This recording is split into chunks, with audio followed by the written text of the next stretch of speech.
This Gamertag episode is brought to you by GameFly. If you've ever wanted to try a game before you bought it, you should try GameFly. It's the best way to buy and rent all your favorite games and movies. They're the leading video game rental service with over 9,000 titles to choose from. Just pick your favorite games and have them mailed straight to your door. Then keep them for as long as you want and never worry about late fees. Plus, you can cancel at any time. Visit GameFly.com/gamertag to start your free 30-day trial today. That's GameFly.com/gamertag. Ladies and gentlemen. Ladies and gentlemen. Podcasting since 2005. You're listening to Gamertag Radio. With your host, podcaster Hall of Famer Danny Pena, the always opinionated Paris Lilly, and from outside of the norm, Peter Toledo. This is Gamertag Radio. Here we go.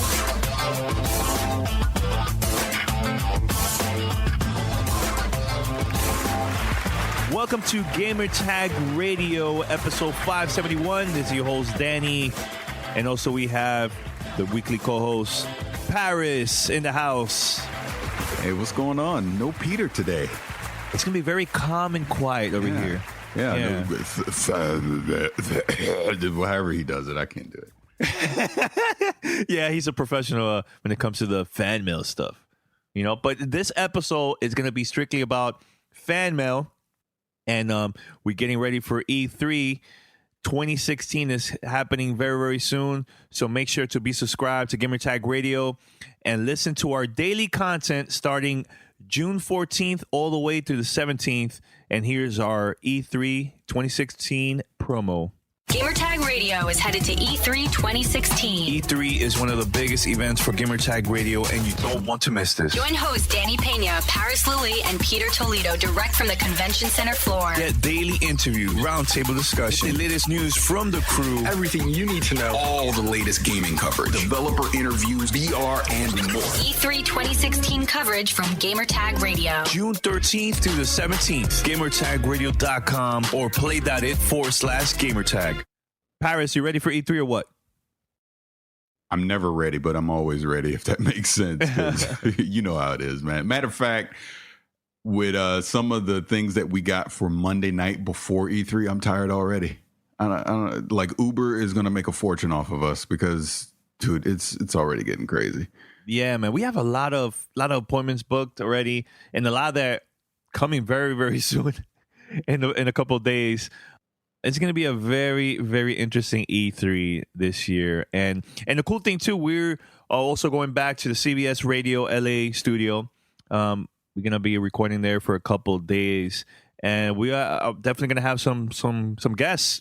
They're going to be joining us during that week, too. So I can't wait. That's the best part about E3, just seeing people from the industry, from the community there together, and there's going to be a lot of discussions, man, a lot of debates about the things that we're going to get to see over there at the conference and stuff, man. I say it every year. My favorite thing, again, is just seeing everybody. You know, it's like kind of like the high school reunion every year. We get that with E3, but my favorite part of E3 is after the press conferences every time, because we never agree ever. There's always like, dude, you're crazy. So Microsoft was better. Nah, man, PlayStation was better. Did you see they had that? You know, or whatever. It's so much fun. I love it. And then Danny right there with the recorder recording the whole thing. And I'm like, dude, you recorded that? You can't put that out. Yeah. No, you know what it is? You know what it is too that I love about E3 is right after the press conference, I get my recorder. And the thing is, at the moment, is that first reaction. Yep. Those moments is, because the thing is, once you're out of the convention, once you're out of the press conference and you take your bus ride to the next location you have to go, you're actually thinking, processing everything, all the information, and then your opinion might change. But at the moment, right after the press conference, is a different reaction. You know what I'm saying? So that's why I like to take advantage and just record that moment and see what happens. Because look, sometimes we might agree, oh my God, best press conference. And then later on, when we actually sit down, I'll say, wait a minute, is it the best press conference? I don't know, man. The more I think about it, I don't think so. You know what I'm saying? Like, I like doing that. Love doing that. So a perfect example, I think I think it was the one 2013 when Sony and Microsoft announced both consoles. We changed our mind back and forth like that day, right? Well, it's funny you say that because I was just thinking, I was like, man, I should go back and listen to that. Like, what were we saying when we walked out of Microsoft for the first time? And then what were we saying? Like, because remember, EA was after that. What were we saying during then? And then obviously, what did we say before PlayStation and right after PlayStation? Because I remember I was adamant that I was like, look, if Microsoft's doing this always on thing, Sony's doing it too. There's no way they're going to do this and Sony doesn't do it too. Yeah, and then when Sony had the little video where Adam Boyles handed Yoshida he was like, this is how you trade games. And then he just handed them the game. And this is how you lend games to friends. Yeah. Oh, my God. That was so awesome. Yeah. Man, I'll never forget that, dude. I know we talked about it so many times, but it was like one of those rare moments at E3. $3.99. Like, that's, you know what I'm saying? Like, that was like a rare moment. And hearing the crowd's reaction. Like, I hope we get to see that again this year, man. I've never, we, like you say, we've talked about this a million times already, but I've never heard a crowd, just that energy that was in there that night when they said $3.99. That was surreal. Look, you didn't get the full brunt of it because you're going to the bathroom, but yes.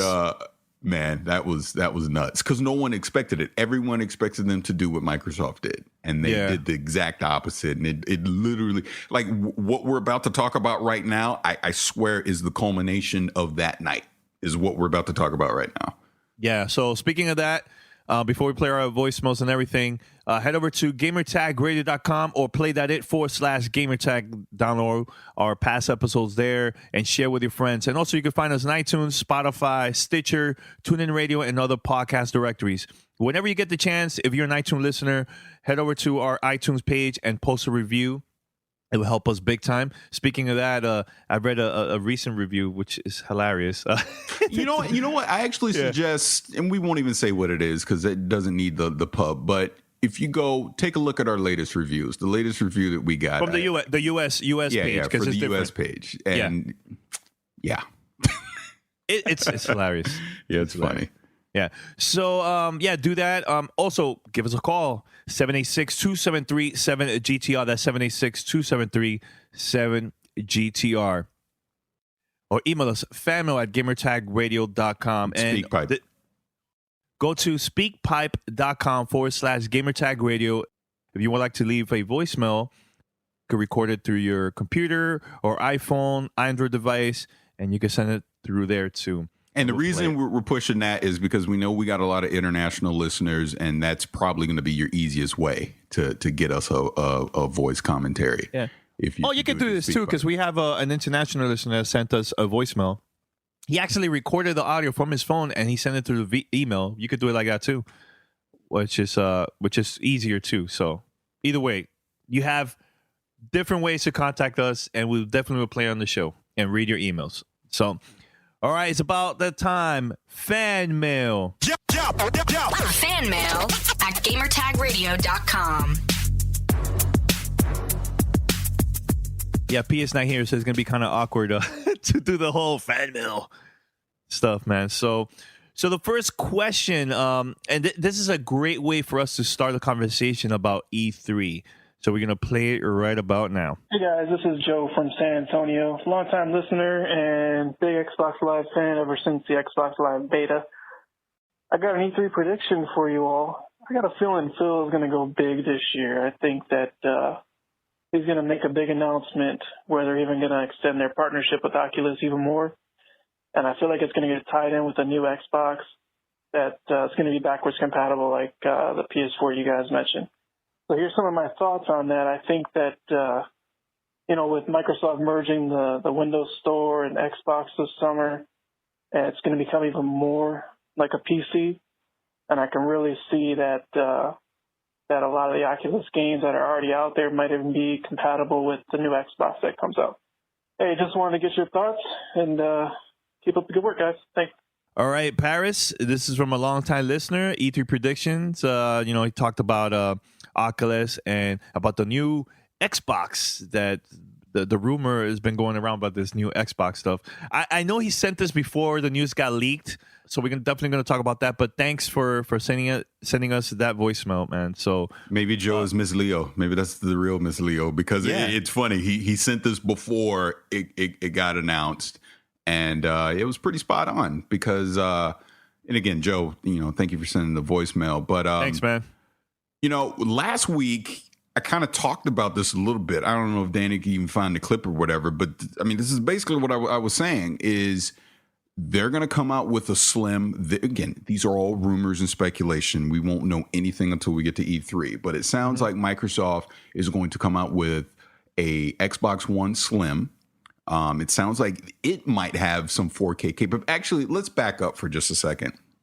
Paul Thurrott, I forget the guy's name, but he works with Paul Thurrott. He had a live streaming podcast on YouTube a few days ago. This is when all this stuff got blown out earlier in the week, and he laid out what he'd been hearing, what that Microsoft was going to do. So not only are we looking at an Xbox One Slim, we're also looking at an Xbox, and I'm doing air quotes, TV that basically is going to be like a streaming device that you can put on your TV.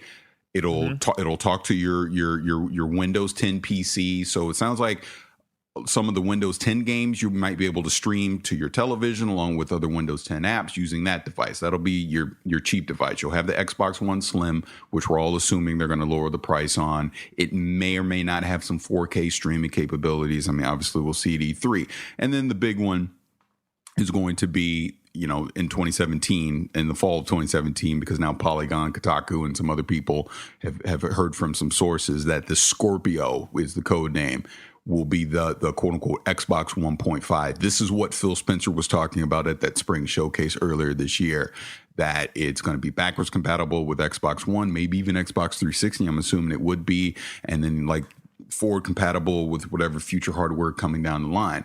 And it sounds like a lot of, they're going to integrate Windows 10, the Xbox store and the Windows 10 store are going to be integrated into one thing moving forward.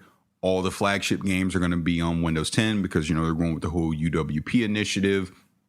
And the bottom line on all this is going to be choice, which I think, look, you guys know how grumpy I've been about a lot of things that Microsoft has done, but this is something that absolutely 100% excites me, that if this is the direction they're going, Phil Spencer gets on that stage in a couple of weeks and announces this is where they're headed with their gaming initiative, thumbs up, because you're catering to every segment of your audience. You have the Xbox One Slim, which is going to be your cheap option. It's, mom and dad don't want to spend a bunch of money, but, little Johnny want to play his games. They can go get that.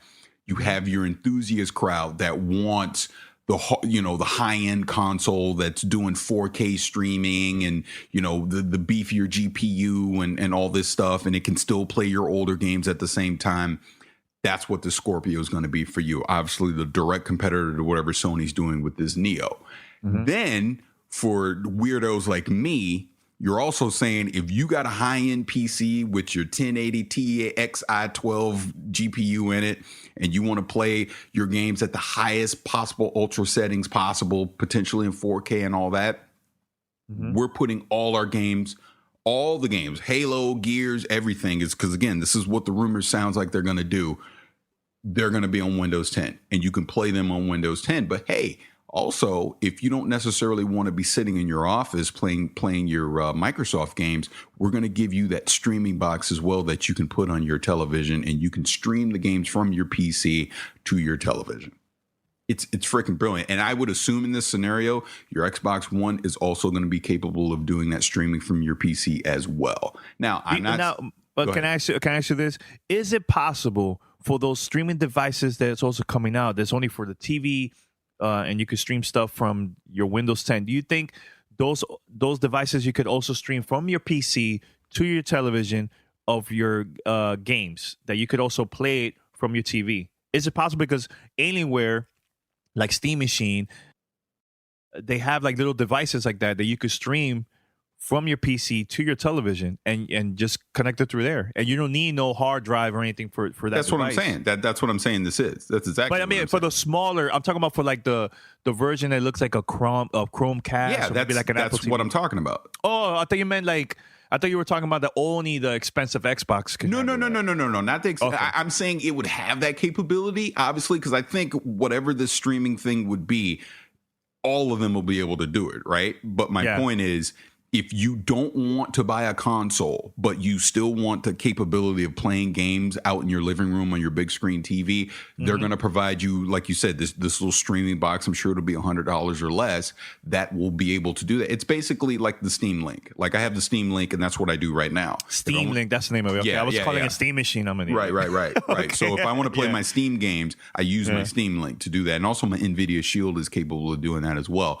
But that, along with, again, it's rumors. It sounds like a strong possibility that Microsoft and Oculus is going to partner up, and we're going to see VR on the Scorpio. And there's also been some rumblings, and we've got a few emails about appointments and stuff talking about VR. Check out a VR demo attached to Xbox or whatever. So something's happening at E3 with Microsoft and VR. I'm excited for that, Paris, because, you know, in a way, every time I listen to you guys, I'm like, man, should I get a PC? Should I get it? Because I'm curious about this whole Oculus stuff, right? Yeah. But now that if this happens, that you could play Oculus on a console, then what is the purpose of me buying a PC? Because I don't want to spend a lot of money on just getting a computer. Might as well just keep the price low and play on a console, and it's a lot easier for me, you know, instead of getting, you know, upgrading and all this stuff. Like, it's not for me. And I know there's a crowd out there that will feel the same way as me, you know, like the same thing, like they don't want to spend so much money on that stuff, you know. So I'm excited about that, man. You know, and here's the thing that excites me the most about this whole rumor stuff, about the whole choice thing. It reminds me a lot of the old school Xbox 360 when it first launched. You had a choice. There was multiple different versions of Xbox that you could buy. The cheaper hard drive, the bigger hard drive, face plates, and all. It reminds me of that type of vibe, that you have the choice of what type of console you want to buy, what type of device, you know. So I like that they're doing this, because at the same time, like, look, if you're a PC gamer, you could play PC on this. You could stream it on your TV. You're into consoles? Yes, we have cheaper version of a console, or you could also buy the most expensive one to get the most. I love that. I love it, and I hope they stick with that, man. Yeah, I do too. Well, again, and we're in early days, and like I said, what Phil Spencer said at that spring showcase is really starting to come into focus, and I'm sure they're going to completely elaborate on this and blow it out at E3 this year. But it's about UWP. It's about the Universal Windows Platform. In other words, Windows 10 is the platform that they're playing their games on. The piece of hardware, the piece of plastic that you use to power that experience is irrelevant to Microsoft. They want you in their ecosystem. That's what they're trying to do. They want you on Windows 10, be it Xbox, be it Xbox One, Xbox Scorpio, you're building your own PC, a streaming device. They don't care. As long as Windows 10 is powering that experience and you're playing and buying Microsoft games in their ecosystem, they're happy. That's what they want. And that's what I want. Because, like, you know, the thing that I've been ranting and raving about the past few months, everyone was up in arms. Oh, you got rid of your Xbox One. Think about it. I've always said I'm doing this because the games are going to be on Windows 10. And like I said, it came, we've seen with the Halo 5 thing with Forge now, and it came out now that Halo 6 is most likely going to also be on Windows 10. And I'm just assuming at this point, Gears 4, they're just going to announce it at E3 that Gears 4 is on Windows 10. I don't see if they're going to talk all this great stuff they're going to do, and then, oh yeah, but Crackdown 3, Gears 4, Sea of Thieves, we're not putting those on Windows 10. Wouldn't make sense at this point. So I'm still going to be playing games, Xbox games. I'm just going to do it on my Windows 10 PC because it's one less console I need under my television. You know what I mean? And I'm still playing games, and it sounds like with all this crossplay stuff that they're doing, we're all still going to be playing together. They're not separating people out. They're just giving you choice about the hardware that you play these games on. Now, I'm going to say this, and look, this is my one negative thing I have to say. Okay. I believe once we get to 2017 and we start seeing all the Scorpio games, and this also applies on the Sony side as well. If you're playing on an Xbox One and you're playing on a PlayStation 4 and you're playing these Scorpio/Neo games moving forward, your experience is going to be garbage on the base system. I can already sense it. Well, I hope not. I mean, I know graphically, it might look a little bit different. If I think really I think it's going to be a lot bit. Really? Not like, oh my God, it's 20 frames per second and everything's in freaking 540p. It's going to be that drastic difference of playing a PC game in medium settings versus ultra settings. I think, but it's like that. It's like it's like that with PC. It happens all the time. Right. But that's what I'm saying. I think people are going to have to understand your Xbox One and your PlayStation 4 is now just a mid-tier PC. They're pushing the Neo and the Scorpio. That's going to be your high-end experience, and there's going to be a noticeable difference in the games, because if there wasn't, why the heck would you go buy a Scorpio or a or a Neo? You know what I mean? Mm-hmm. Look. If you're buying a console, they're going to push you to want to buy the more expensive one, not the cheaper one. They're basically going to have the Xbox One and the PlayStation 4 as these base models as the cheapest entry into their ecosystem. So they're like, hey, $199 Xbox One, you can play all your games on it. They may not look great, as great as they do on the Scorpio, but you're playing the same games. That's going to be the message that they're putting out there. You know what I mean? Yeah, this is a thing that I had an issue with Nintendo lately. Well, actually, been like a year or two. So they released a new version of the 3DS, right? Right. Which they call it the new 3DS. That device, there's certain games that is only available for that device because it's a stronger handheld than the previous 3DS systems.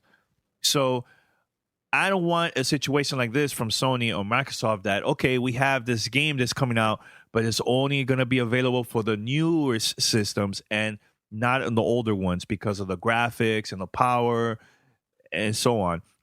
And that, to me, you're going to be separating the community, the gamers. They're going to be extremely pissed, especially those that have the low-end consoles. They can't play those at all because of the power, So I hope they don't announce games in the future that's only going to be available for the stronger, the more powerful consoles, I give it 2 years after they both come out, you're going to start seeing that. It's just how it works. But at the same time, the way consoles are working, this is the year. It changes. We are no longer going with this 5 to 7 years console cycle anymore. You're going to start seeing more of like we see with smartphones. Every couple of years, they're going to start upgrading the hardware of these things. So in that sense, Xbox 3 or PlayStation 5 or whatever we would logically call the next pieces of hardware, these things kind of goes out the window. They're literally going to keep everything in the same architecture in the same ecosystem, because this is why they went to x86. It's just kind of the standard architecture across the board. And the power of your hardware goes up, so the gaming experience can kind of go up along with it. But at the same time, the older systems are still going to be able to play those higher end games, just at a lower spec, basically. You know what I mean? And then it like you got to look at it like this. They're probably going to say an Xbox One can play a Scorpio game, right? Or a PlayStation 4 can play a Neo game. But then when we get to whatever the next system beyond that is, the Xbox One's not going to be able to play that anymore. You know what I mean? Yeah. Or they're not going to support it. Do you remember this? Let's take it way back for those old school gamers. Nintendo 64, Perfect Dark came out, and you needed to get oh my God, it came with Donkey Kong 64. It was the 4 megabytes of RAM. My God, how far have we come? So if you play Perfect Dark without that, there was a lot of features not available in the game. Right. Do you remember that? Yeah, no, I remember. Wasn't, and I know what you're saying, but go back to the Super Nintendo. Wasn't a Star Fox game? Wasn't there something? There was something with a Star Fox game too that you couldn't play it with all the features. Like there was some graphic. No, not Super Nintendo. It was only the Nintendo 64, the Star Fox for that game. It was that. Fox. Okay, it was okay. Yeah. So that was in 64 it was too. Star Fox, Donkey Kong, Perfect Dark, and I think there was Wolf Squadron from Star Wars game. Yes, you're right. Yes. Yeah. So yes, there was a couple things that were a couple of features that was not available. Even graphically, you could notice the differences too, and even the sound of the game, like when you play Star Wars. Without that, it sounded like crap. It sounded like crap. Oh, you were missing a lot of features, man. So we could see something like that similar to these new consoles too in the future. Like, let's say, yeah, you could play these games, but there's going to be certain things not available, right, because of the power of the console. Right, exactly. So, I mean, think of this scenario. If Neo comes out this year, right? So that's 2016. By 2019, the successor to the Neo's probably going to come out. PlayStation 4 games will not be able to play games on that 2019 console, but Neo can play games on that 2019 console. Same with Scorpio. You would imagine 2019, 2020, successor to the Scorpio comes out. Xbox One is no longer going to be able to play games on that system. Yep. But Scorpio will be able to play. You know what I mean? So look, it's technology. It's just the way things are changing. I personally look at it this way. I'd rather see hardware upgrades every few years, but you're still allowing my older system to be able to play those games, because it gives me the choice of when I decide to upgrade. I'm not forced into upgrading every couple years unless I can afford to. And if I can't, you really still have the same 5 to 6 year console cycle that we're used to, because they're basically saying, look, after 5 years, let's say 6 years, after 6 years, we are no longer supporting the Xbox One. That's fair. You can't argue that. You can't, because that's been the base model for decades anyways with consoles. So if after 6 years, your Xbox One can't play a game 6 years from now, that's okay. Right. Yeah. I think. And another thing too, guys, that this is it's not confusing the consumer at all, because hopefully if they do it right, based on the marketing and the advertising that we see on TV, online, and so on, for like the regular consumers that are not into the whole blogging and podcast and YouTube, they're not going to confuse the consumer at all. I hope not, because the regular parent, they just go to Best Buy and they see a console or they see a device for like really, really cheap. They're probably going to buy that too. They're not thinking about power or anything like that, so for like the little Johnny of the world, right? Yes. right, Paris? So right, for little Johnny. Do you think that's possible to confuse the consumer based on so many different choices that's coming out? It is. And, again, this applies to Sony the same as it does for Microsoft. It really comes down to getting the message right, which, like we were kind of joking about earlier with 2013, that was the issue in 2013. Microsoft screwed up their message where Sony got their message right.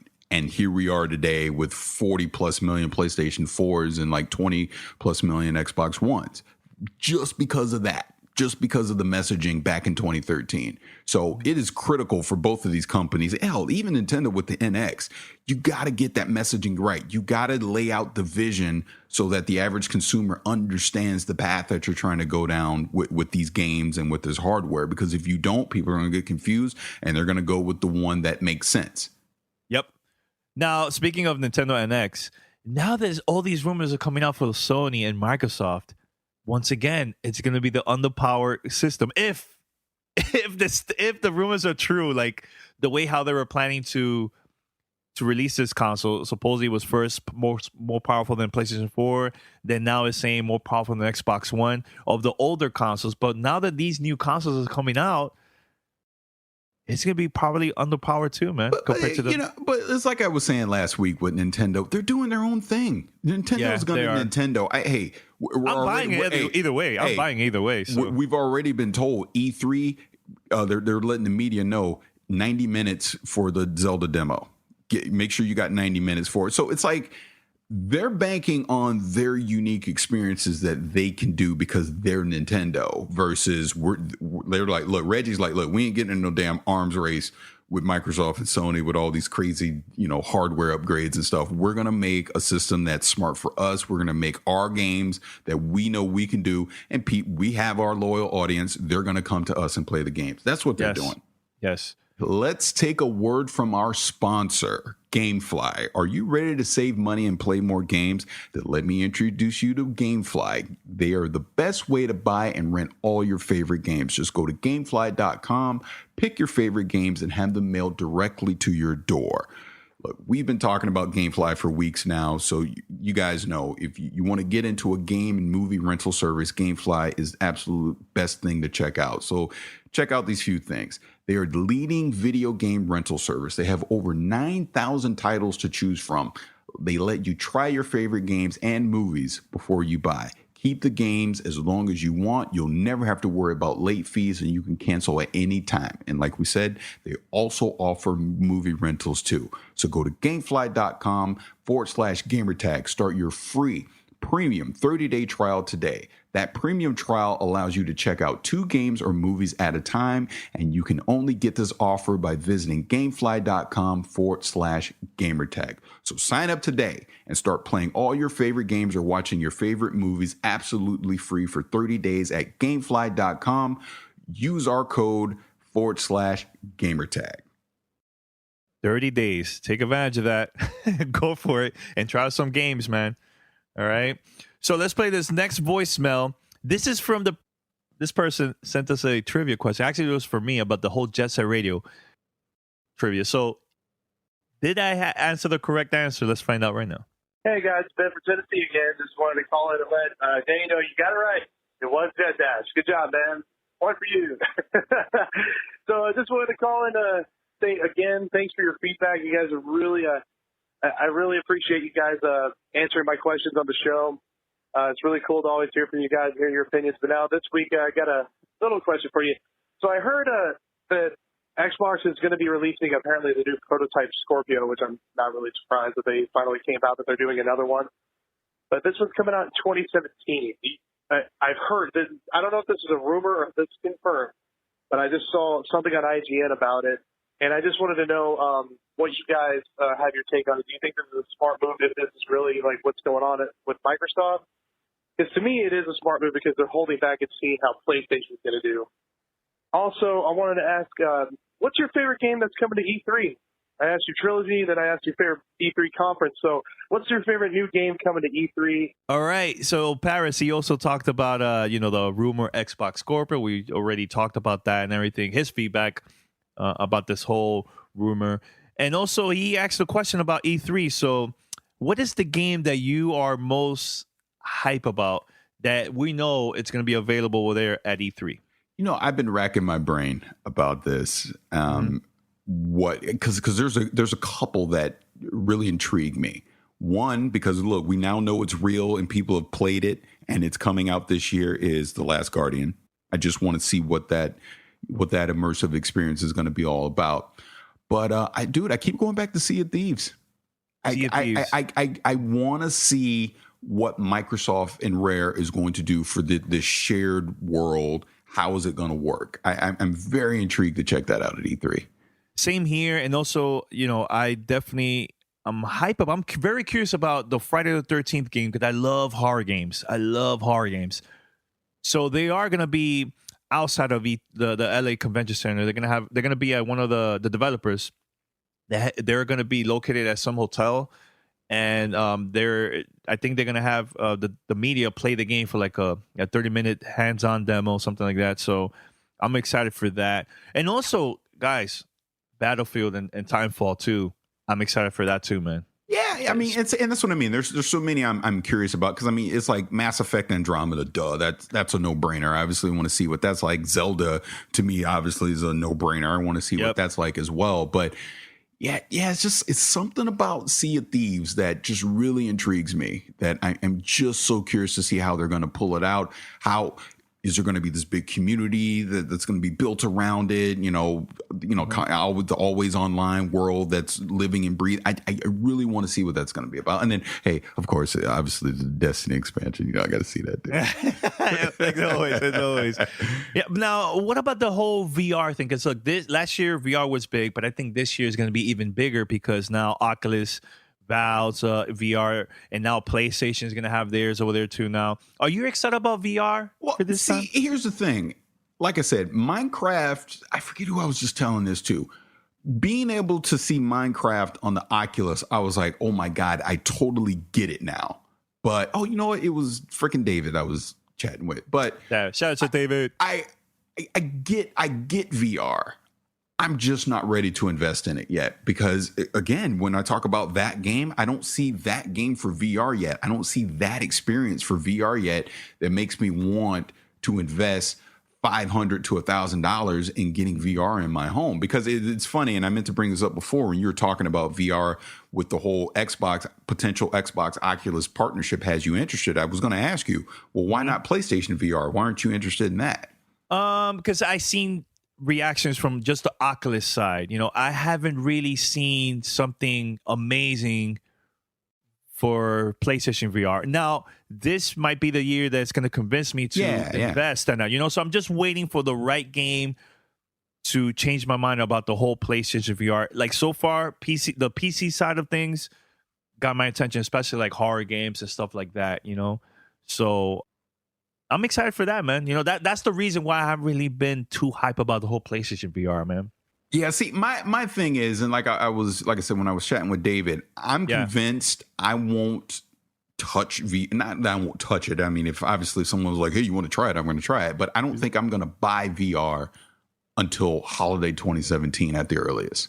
I think I'm going to wait it out that much, because if anything, it may be smarter to wait for the next revision of VR hardware than to get in on the launch hardware, so to speak, the year one hardware. So I want to wait. I want to see what it looks. I want to see how it all shakes out between Vive, Oculus, PlayStation VR. How is it all going to work this holiday going into 2017? And let's see where we are next holiday. I mean, like I said, I'm not against it. I want to see how it shakes out. I don't want to be an early investor in VR this time around. I want to wait and see who's got to be the quote unquote leader for VR, and then maybe I'll invest into that. And think about this, guys. The reason why Xbox is, if this is true, once again, this is all rumors. The reason why Microsoft has this partnership with Oculus.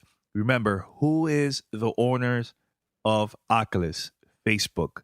Facebook is the number one social media website in the world.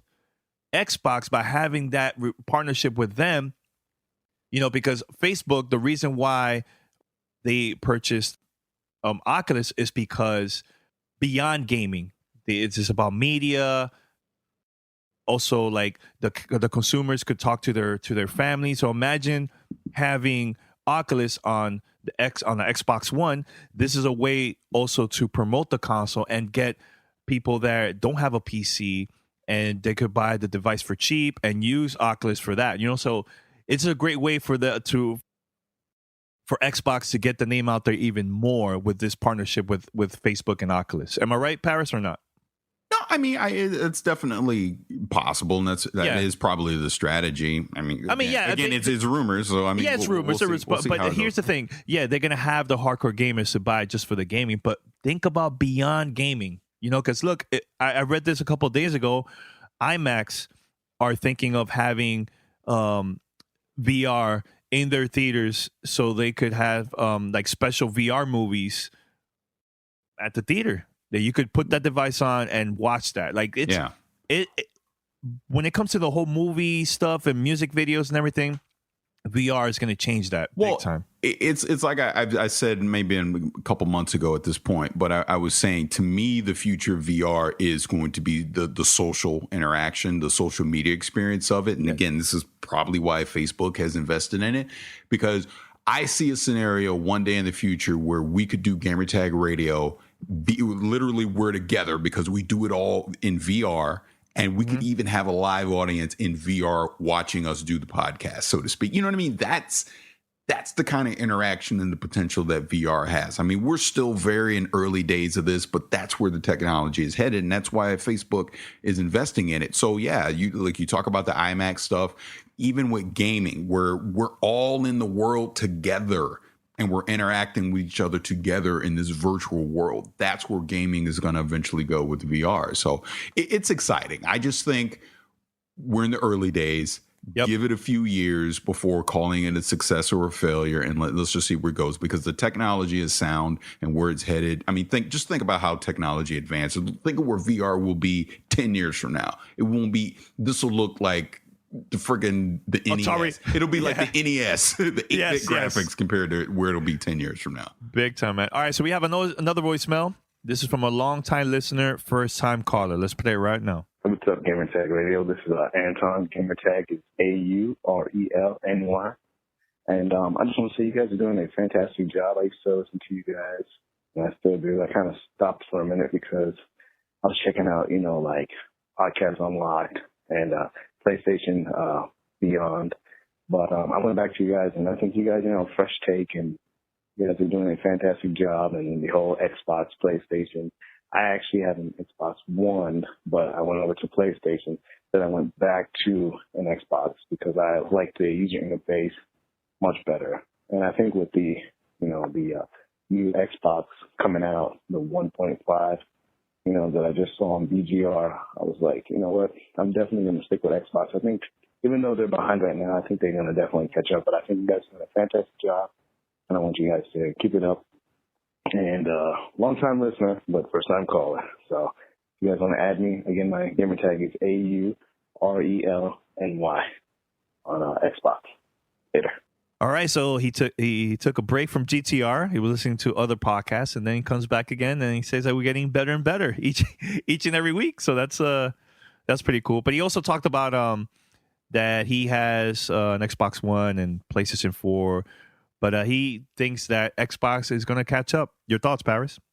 Yeah, I mean, he's just saying, hey, he gave PlayStation a shot, went back to Xbox. He likes the UI better, and, he thinks, they're doing a lot of things right. So when Scorpio comes out, he's just going to stick with Scorpio, which, hey, it's fine. I mean, that's the thing. And I know when I talk, I get all these crazy people on Twitter mad at me all the time. Oh, mad. But it's like, hey, look, if you're invested, and again, this is where it's all going, being invested in the ecosystem. If you're invested in Xbox ecosystem and your friends are all there and you like the UI and you like all the things they're doing, you like the games that are coming out on there, absolutely stick with it. Don't be a crazy person like me and do different stuff. If that's where you want to put your money, then that's what you do.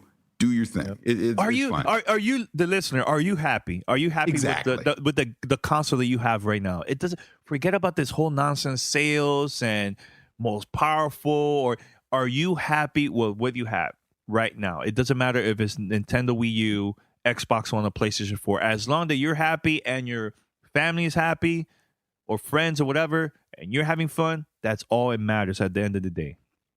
All right. 100% agree. Because let me say this real quick before we move on to the next one. Yeah. My thing is this. You and I have been doing this for 10 years now at this point because... Actually 11 now. Yeah. I know. It's been so old. Because like for me personally, I'm fascinated with the gaming industry. I like talking about all the stuff that happens in the gaming industry. And I like... trying different things, you know what I mean? Instead of just sticking to what worked with the Xbox 360. All right, I know Xbox is cool. I got my friends there. I'm just staying there. Instead, I'm like, you know what? Let me check out PlayStation Network. Let me venture into Steam. You know what? Let me do something crazy and just get rid of my Xbox One and I'm gonna play all the games on the PC. Things like that, because I want to broaden my horizon so that when we are on this podcast talking about this stuff, I can say, well, I've experienced this, I've experienced that. That's why I think this way. You know what I mean? Instead of just assuming things and go, oh, well, Xbox is great and PlayStation sucks, or PlayStation's great and Xbox sucks. It's like, no, I'm saying the things that I say because I go out and experience them. Because it's so funny. I get into these conversations, air quotes, on Twitter with people that just doesn't understand why I play on PlayStation Network. PlayStation Network got all the issues. They suck. All your friends are on Xbox. Why I'm just staying on Xbox. That's where my friends are. And my point is, well, I want to go make new friends then. That's why I go play on PlayStation Network. That's why I go play on Steam, because I want more than just my Xbox friends, if that makes sense. Yep. Enjoy the entire gaming community, not just a segment of it. That's where I come from on stuff like that. So like the fact that like Anton, hey, he gave PlayStation a shot.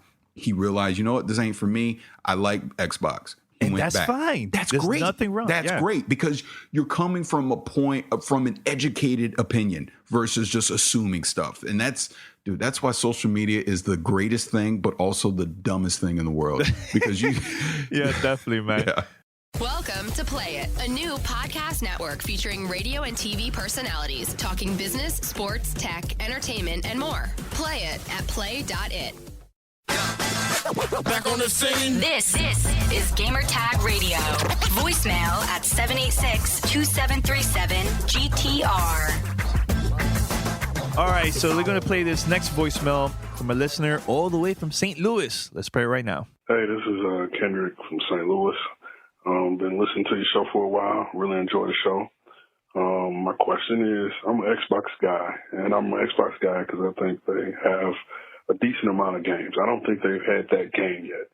To be honest with you, I don't think any systems had that game yet. I think even on the PS4, I think Horizon might be that game. I don't think Uncharted 4 was. But my question is, I just think, do you think, like with Uncharted 4 getting 10s right now, do you think relevance of a 10 is the same as it used to be?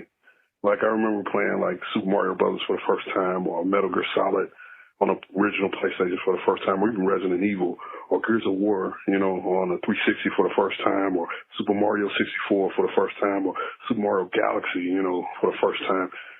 Even, man, Contra on the regular Nintendo, those games were just, like, awesome. I just don't see Uncharted on a lot of other games. I didn't throw Grand Theft Auto in there. I just don't see those games now. They just throw 10s to everything. More so on the Sony side. I mean, they don't, like, I think right now, just like the PR that Microsoft had before they came out, they just never overcame that. They just had a hole that they've been trying to dig themselves out of before the console even came out.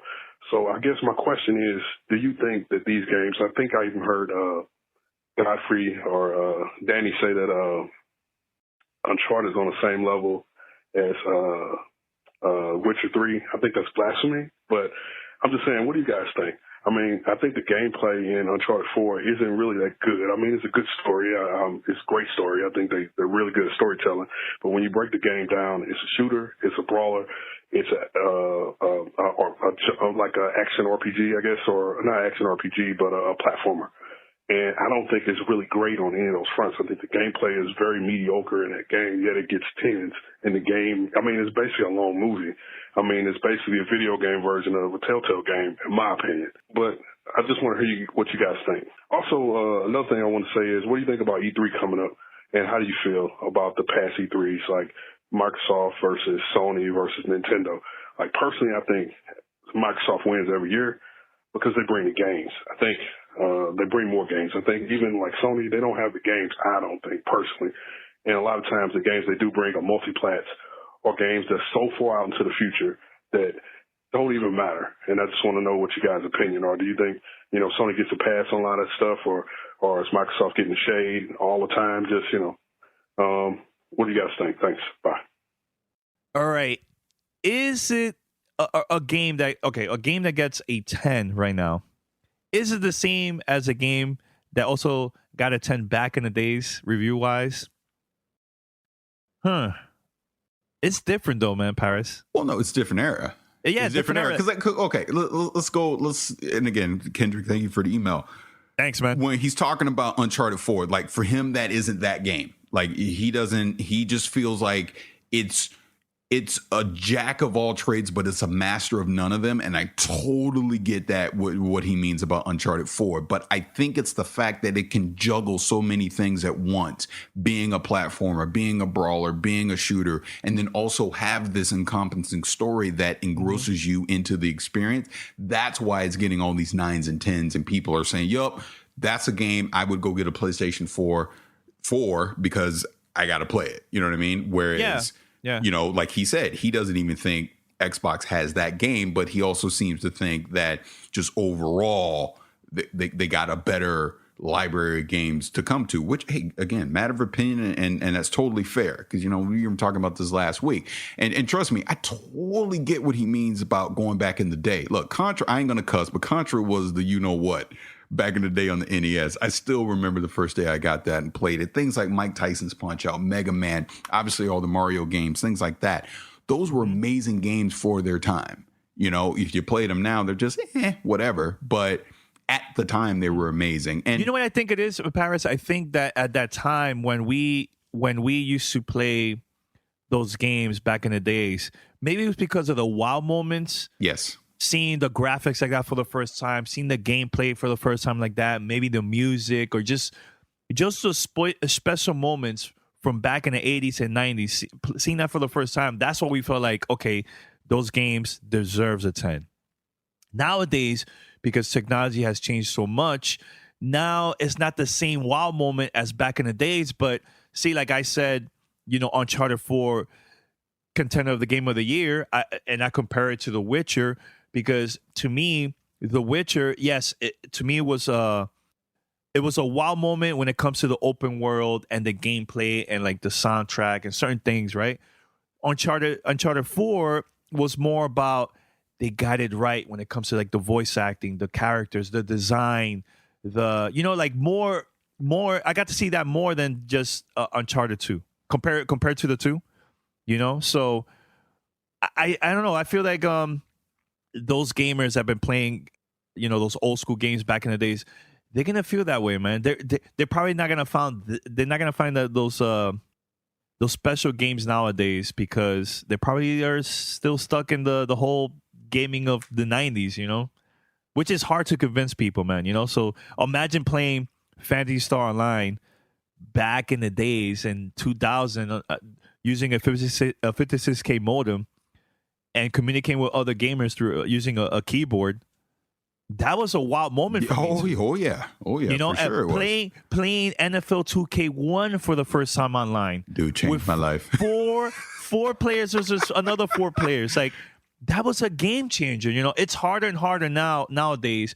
Like, VR could be that wow moment for us gamers for nowadays. Yeah, exactly. I have to say real quick, just going back to NFL 2K1, dude, I will never forget on the Dreamcast, the first time playing online, I'm like, oh my God, I'm playing against a real person. And we were trash talking each other using the keyboard. I go, the future is here. The future is here. It can't get better than this. Yeah. I remember playing Mortal Kombat on the Nintendo, Super Nintendo, Super NES. Graphic wise, I was like, oh my God, it can't get better than this. No way. There's no way it's gonna get better than this. Yeah, I know. It's crazy, it's just it's harder and harder now with technology, man. But it's possible to see new things, man. It all depends on the developers for them to come up with new ideas, new things that we've never seen before. And at the same time, it's up to us, the consumers, if we like. Sorry, I had to say peace to my fiance. Love you, babe. The thing is, it depends also on us, the gamers in the community. If we support new ideas, that will help the industry grow even more, and the developers are probably going to come up with better and new ideas in the future, man. So if we still support the same thing over and over and over again, then we're not going to see innovative stuff in the future, man. No. So it all depends on us too, the gamers of the community. Agreed. 100% agree. Now, one last thing on him before we move on. Yes. He also was, wanted our thoughts about E3 winner, because obviously he feels that Microsoft wins every year due to the games, and was wondering if Sony gets a pass on that. I really think this goes back to what we were talking about earlier in the show as far as current times. 2013.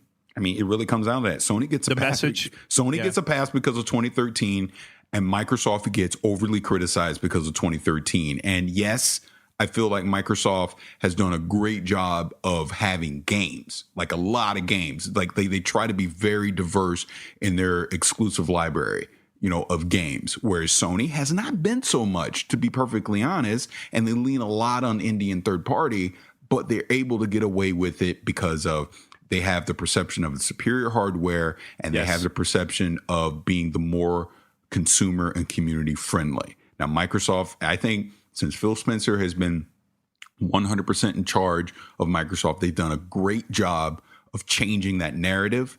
But like we see, 40 million to 20 million, it's hard to catch up once you're behind. So all they can do is keep making great games. Like I said, they're fixing the hardware problem now with Scorpio and just move on. That's all they can do. And look, and we've talked about this a million times too. It ain't like Xbox is hurting, because it's compared to last generation, Xbox One is selling at record pace. So it just so happens that Sony is selling at an even higher pace. So the perception makes it look like, not that they're failing, but that they're way behind because of that. But that's the thing, man. It's people in the gaming media, or just, on Twitter, Facebook, you see comments, and even on YouTube, you see comments of, "Oh my God, they're losing. Oh my God," and this and that, and it's not the truth, man. They're doing fine. And you've said it in the past. I've said it in the past. Being in second place, like Microsoft being in second place, is good for all of us because makes them try even harder to earn our dollar. You know what I mean? Take it back to last generation. PlayStation Plus and things like that came about because Sony was in second place. And look how that changed things. Now that Microsoft is in second place, we're seeing that, the games for gold. We're starting to see this Windows 10 initiative. You're seeing all these changes and things that are good for gamers overall because they're in second place and they need to earn our dollar back.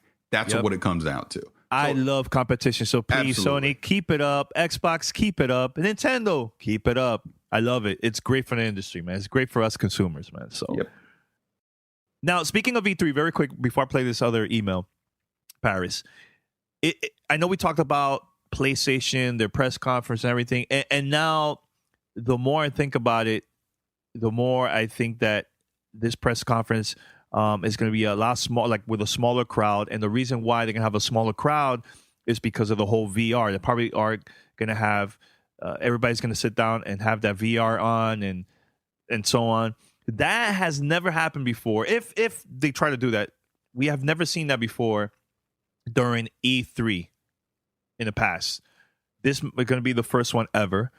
And if that happens, I think that the people that are going to attend that press conference are probably going to say automatically that Sony won based on just the experience that they've never seen that before. While Microsoft, they're probably going to have another announcements of games and so on, and the new console and so on. Do you think that's going to hurt Microsoft and help Sony because of the message or the experience? But the only people that are taking advantage of that experience are the ones that are sitting in the crowd. Again, the biggest thing about VR is you don't understand VR until you actually use it. So anyone watching on television or Twitch or something like that's not going to get that experience if it does happen. The only benefit that they're going to get out of that is the people that do experiences. We're going to go on Twitter and we're going to write these stories and go on podcasts and all this. And we're going to talk about how amazing it may be. And maybe that sways someone that's on the fence to actually try it. Mm-hmm. But no, I don't think this would hurt anything that Microsoft would potentially do earlier that day, just because, Sony had their presentation in VR. Look, we already know VR is coming. You got to think Microsoft's going to announce some stronger partnership with Oculus at their event. So we're going to know that Microsoft's eventually going to have VR. So, I don't think so. Yo, you know what would be crazy? Here goes, guys. E3 predictions for me. Very quick. Miss Leo. Hey, darling. This is Certified Psychic Miss Leo. Here are Gamertag Radio's E3 predictions. Facebook. Mark, CEO and creator of Facebook, at the Microsoft press conference with the creator of Oculus together to announce this partnership with Microsoft. Boom! Do you see it or not, Paris? I can see that happening. Okay, I see it, but I can see that happening. But why does that get anyone excited? Paris. You don't need a to have PC. Wait. Let me in now. I want to dream. Let me dream. Look, Paris. Here's the thing. As a person that doesn't have a PC, sometimes I'm like, damn, man, I would like to get that experience, but I don't have a PC. If they announce a partnership that you could play Oculus on your Xbox One, Paris, think about that. It's cheaper. It's no. It's gonna excite me. That's not what I'm saying. You were saying, excuse me, Pete. You're trying excited to get me. Too. Look, he can't even talk. Yeah, Pete, fan mail. Fan mail. Yeah. No, I'm going off of what you're saying, like a buzz because Zuckerberg and Palmer Luckey are on stage. That's not what's going to get me excited. Which also brings up a second question that you're talking about this. Yeah. Can Microsoft even afford to acknowledge that the Scorpio exists at this E3? No, they are. They are. Why not? Well, this is rumors. I'm just saying, because if you say, look, a year from now, we're going to have this amazing system that's 4 times the power of this current Xbox One. But while you're waiting, buy our new Xbox One Slim for $199. Wouldn't that not tank sales, but wouldn't that slow sales? And again, I think Sony has the same issue as well. Do they announce Neo at E3? I still think they wait. I really do. Paris, think about this. There's people out there, they don't like this huge box having a delivery room. Oh my God, it's a slim version. Oh, it costs this. I'm getting the slim. But then turn around a year from now and buy the Scorpio for $400. But that's the thing. There is going to be a crowd out there that they don't care about power. They care about, this is a smaller design. It's better than the last one. Let me just get this one now. But you're telling me there's going to be something better a year from now, though. Yes. I'm just being yes. Okay. Yeah. There is a crowd out there. They're not going to buy the Slim at all. They're going to buy Scorpio. They don't care about the Slim at all. But there's another crowd out there that, man, it's better than the one that I currently have right now.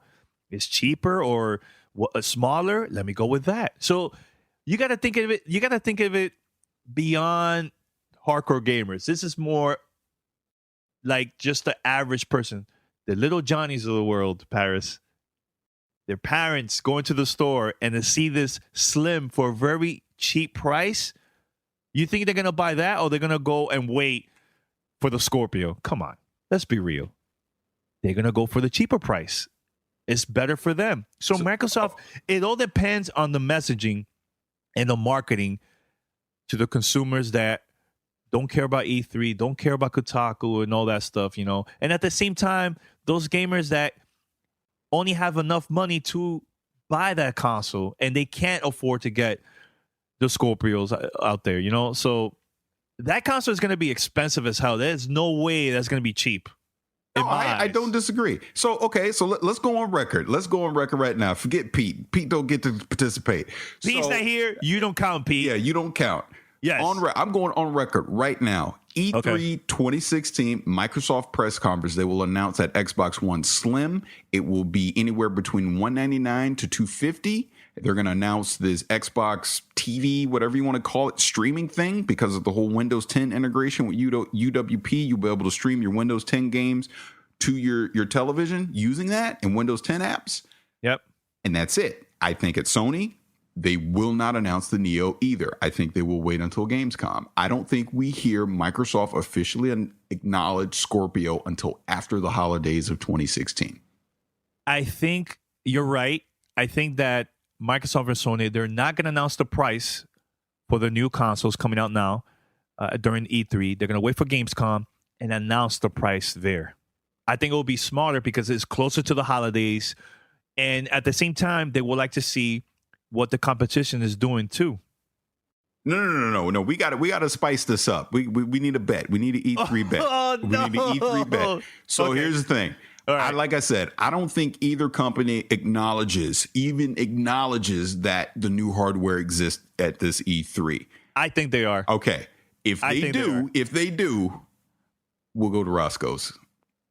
All right. And I will indulge. During E3. Look, really, I can't lose, right? Either I'm right or I'm wrong and I get Roscoe's. So whatever. All right. It's good. All right. So let's play this next voicemail from an international listener all the way from Ireland. Hey, Gamertag guys. Love the show. Just felt you guys were a bit down lately. A bit of negativity, a bit of pessimism, talking about social media, killing E3 and stuff. I love your show. I think the way it needs to work going forward is not with the news, not with the headlines, not with the hands-on latest kind of, bringing the novelty to people. I think that the future is reactions. I think if you're going to go, doing the journalism in the year 2016, it's retrospective thinking and commentary. An analysis of things that have already happened, not trying to, get the scoop, not trying to get the latest gossip and information and rumors because you can't win that way. I think for people like you guys, intelligence, history, got the kind of, real gamer mentality. I think what you need to do is to, do a summary and a commentary and kind of synopsis. So love the show. Know that you have fans too, and that we need to hear it from you, and we need to know what you think, and you need to kind of give your opinion, and that helps kind of set the trend amongst the community. So you have your place. You are really important. Whatever about Danny trying to push the E3 and all the food on you guys. I get that, and I get trying to keep the good bodies as well. But I hope you guys have a great time. I know you're gonna have a great time. I'm really excited to hear all the great interviews and everything and stuff that you guys, your feedback from the show floor and all that stuff. And if you change it in the future, that's okay. And I just want you to know that your fans are listening to you guys. And if you mix up your format a little bit or get some guests on the show, or I don't know, maybe even get people like me around the world to just record audio on your phone and email it to you. It's really easy. You can accumulate and gather and then talk about, those kind of opinions. But you guys are doing a great job. Can't believe it's 10 years or more. I think here's to another 10. Take it easy. Bye. All right, Paris, your thoughts about this, man? Okay, yeah. Were we? I honestly, I didn't see our. I love how you just asked my thoughts and then you cut me off to give your thoughts. But I'm just Pete, very quick. Do you hear this, Pete? Do you hear it? I know. I'm just excited this whole podcast. No, but very quick. I didn't see us being negative last week. I think it was just reality, in my opinion, and also I didn't agree fully with people were saying about social media killing journalism. I don't think so, but yeah, very quick. Go for it. Just want to say that.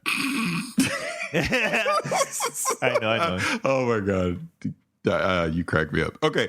So all right. No, first of all, thank him for this voicemail, because when I heard it earlier in the week, I was like, yeah, we definitely got to talk about this. Yeah, I don't think we're being negative. Like, for me, I don't think I'm being negative.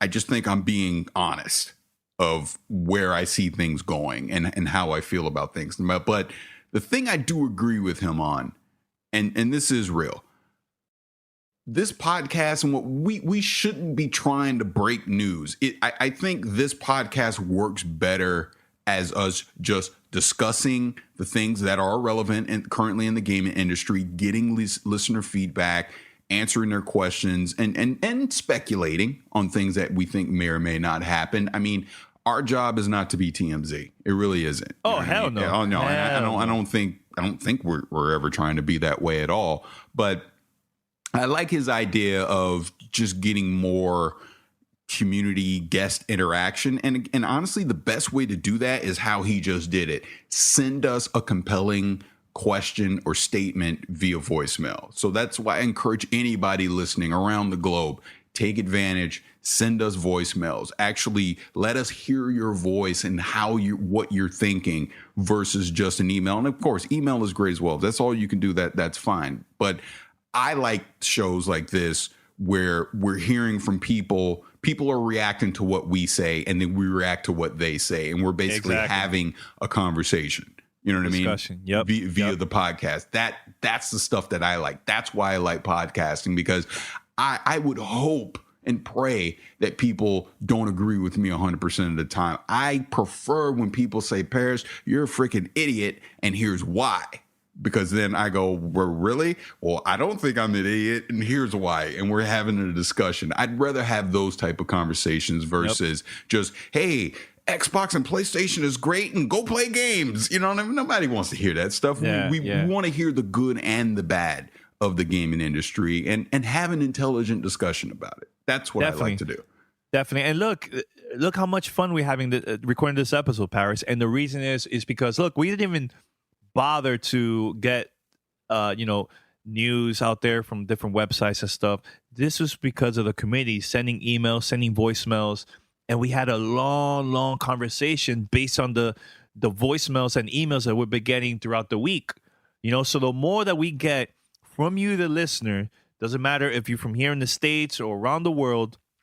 Send us voicemails and emails. It will help the podcast. It will create even better content because of you. So I'm having a blast, Paris, right? This is right now we're recording on a Saturday morning. I have my coffee here on the side.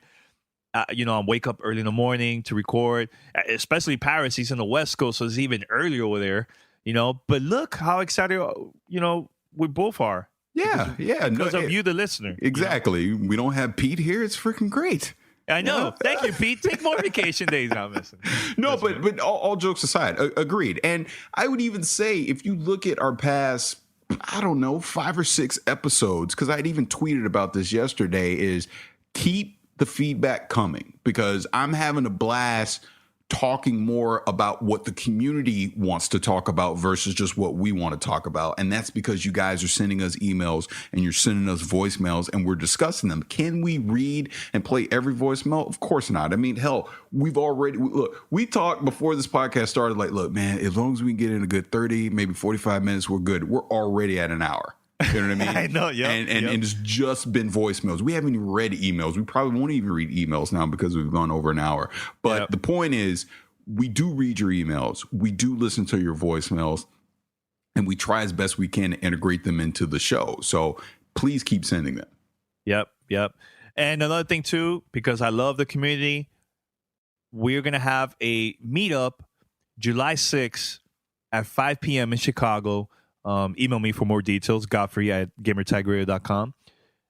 The reason is because our podcast got nominated lately, a couple days ago. The Academy of Podcasters announced the nominees for best games and hobbies and other categories too. And we're one of them. We're there with a great other podcasts too. I believe there's a couple podcasts that I listen to. They're also nominated: Hunter Truth, Podcast Beyond, P.S. I Love You, The Angry Chicken, Geekbox, The Giant Bomb podcast, Vault IGN, The Fallout podcast, etc. So yeah, we all been nominated for the best games and hobbies podcast category, and it's gonna happen. The award ceremony is gonna happen July 6th, 2016, I believe at 7 p.m. But we're gonna have a meetup at 5 p.m. So those listeners that's closer to the Chicago area, contact me, and we'll make it happen. We'll get together and we'll attend the awards together. I did that last year and had a blast, meeting up with listeners from the Fort Worth and the Dallas, Texas area. So I would like to do that again, man. And, at the same time, we're there together, together as a Gamer Tag Radio community. Boom. And if we win, that would be awesome too. You know what I'm saying? So shout out to everybody out there. Paris, I think we should wrap it up, right? You have anything else to say? No. Just, hey, if you're in that Chicago area, definitely go meet up with Danny and give him a hard time. Oh, there you go. Head over to gamertagradio.com or play.it/gamertag and listen to our past episodes. Share it with your friends.